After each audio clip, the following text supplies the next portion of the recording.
Di sebuah desa yang tersembunyi jauh di antara pegunungan, hiduplah 3 anak yang sangat dekat satu sama lain. Mereka tumbuh dalam kesederhanaan, namun nasib mereka akan berubah setelah mereka bertemu dengan seorang kakek bijak yang datang membawa 3 buah ajaib. Kakek bijak dan buah ajaib. Di sebuah lapangan terbuka di desa, seorang kakek tua dengan jubah putih datang membawa sebuah keranjang penuh buah-buah yang bersinar. Kakek bijak sambil tersenyum memberikan buah kepada anak-anak. Anak-anak, aku memberikan kalian 3 buah ajaib. Setiap buah ini memiliki kekuatan luar biasa. Namun ingat, kekuatan ini akan membawa kalian pada ujian hidup yang berbeda. Kakek menunjuk kepada Andi, Budi, dan Citra satu persatu. Kakek bijak, anak pertama, ini buah yang bisa membuatmu memiliki kekuatan fisik tak tertandingi. Jika kau makan buah ini, kekuatan tubuhmu akan menjadi luar biasa. Andi mengambil buah pertama dan memakannya. Tubuhnya seketika menjadi lebih besar dan kuat. Kakek bijak, anak kedua, ini buah yang akan membuatmu tampan dan memikat banyak hati. Ketampananmu akan membuat orang-orang terpesona. Budi menerima buah kedua, memakannya, dan seketika wajahnya berubah menjadi tampan dan menarik perhatian banyak orang.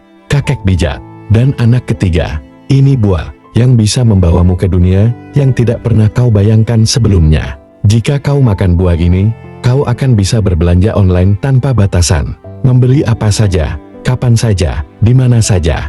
Namun, di desa ini, teknologi seperti itu belum ada.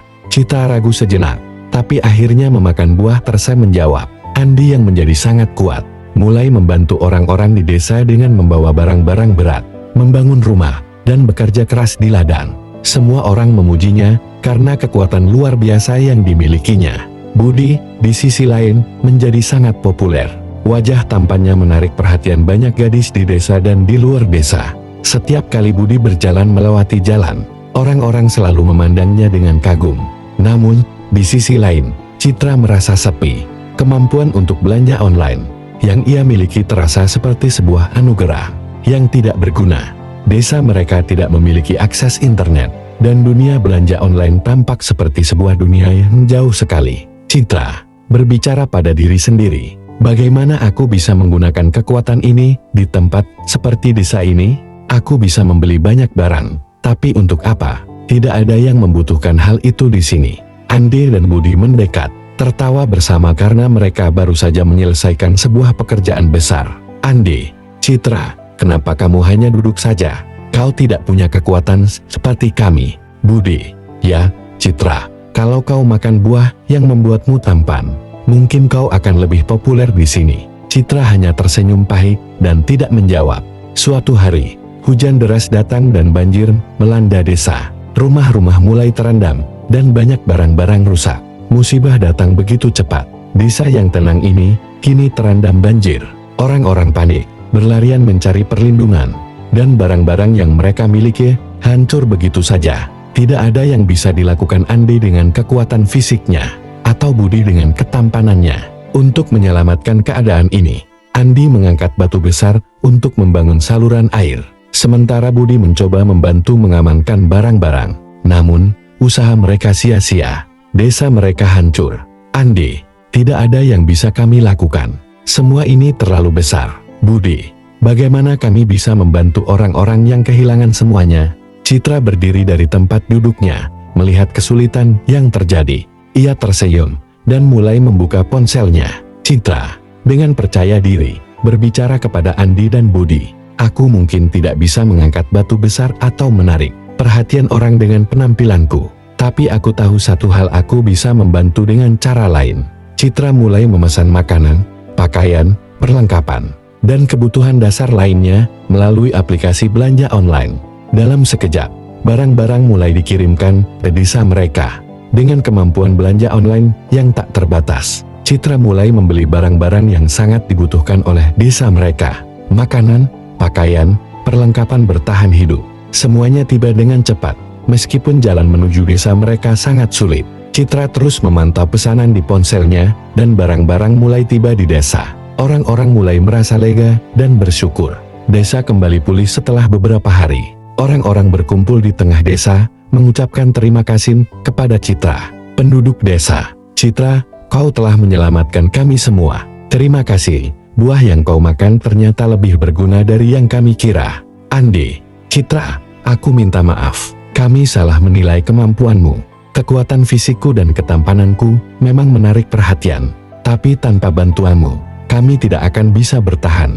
Budi, kau benar. Citra, kemampuanmu mungkin tidak terlihat luar biasa, tapi ternyata sangat berarti. Kau memberi kami apa yang paling kami butuhkan.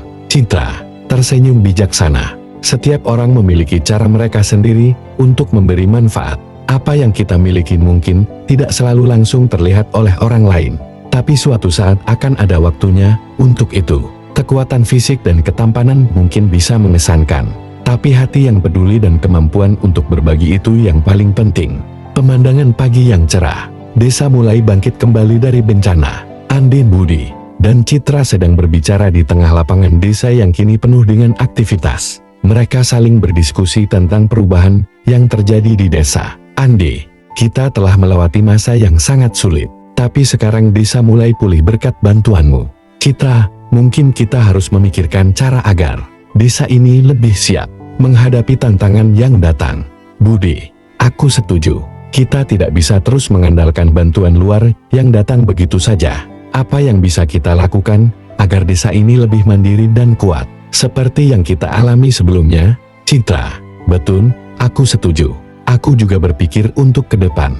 Apa yang terjadi sebelumnya, walaupun bantuan datang lewat teknologi yang tidak dikenal sebelumnya, harus bisa kita manfaatkan agar tidak terulang kembali. Kita bisa membangun kekuatan kita sendiri dan membantu orang lain dengan cara yang lebih mandiri. Andin, Budi, dan Citra berbicara lebih lanjut dan merencanakan sesuatu yang lebih besar untuk masa depan desa mereka. Andi mulai melatih orang-orang di desa untuk menggunakan kekuatan fisiknya dalam membangun infrastruktur yang lebih baik.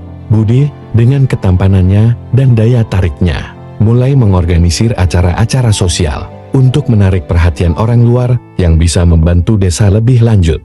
Andi, kita bisa membangun lebih banyak rumah yang tahan banjir dan sistem irigasi yang lebih baik agar kita siap jika bencana datang lagi. Budi, selain itu, kita bisa mengundang orang-orang dari luar desa untuk melihat potensi kita. Dengan acara yang aku organisir, kita bisa mendapatkan lebih banyak dukungan dan sumber daya. Citra, dan kita juga bisa memanfaatkan teknologi lebih baik. Meskipun internet belum ada di desa, kita bisa membangun pusat pembelajaran untuk teknologi dan e-commerce. Kita bisa belajar dan berbagi dengan dunia luar tanpa harus meninggalkan desa kita. Selama beberapa minggu, desa mulai berubah. Rumah-rumah yang lebih kuat dibangun, sistem irigasi yang lebih baik mulai dibangun, dan acara yang diorganisir oleh Budi berhasil menarik perhatian para dermawan. Bahkan beberapa ahli teknologi datang ke desa untuk membantu.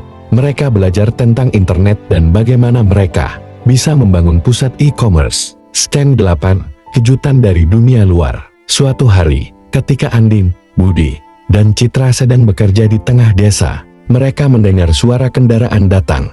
Sebuah truk besar berhenti di depan mereka, membawa berbagai perlengkapan yang mereka pesan melalui internet dan sumbangan dari orang luar. Citra, ini dia semua yang kita butuhkan untuk membangun pusat teknologi dan mengembangkan sistem pertanian yang lebih modern. Semua ini bisa membantu kita menjadi lebih mandiri. Arif, saya mendengar banyak tentang desa ini dan saya datang untuk memberi dukungan.